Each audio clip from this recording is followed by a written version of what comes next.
Clean the phone screen. Fold the sheet sideways and remove the cut from the sheet. Make sure all 3 layers are removed from the sheet. Place the cut over the phone.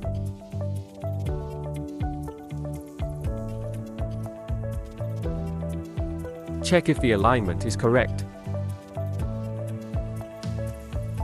If the alignment is incorrect, lift all 3 layers and adjust the alignment.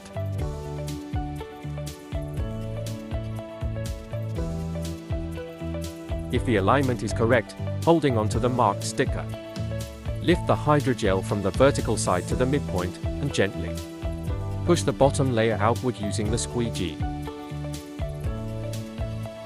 Follow the same procedure on the opposing side.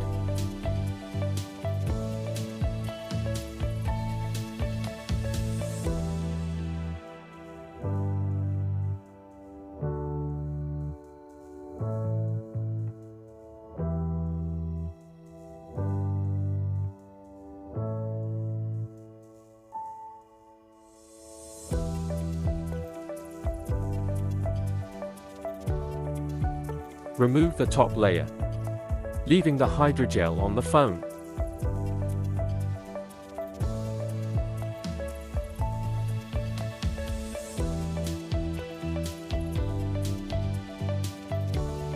Using the squeegee, push out the bubbles in the corners. The bubbles, lines, and shades will disappear automatically within 24 hours.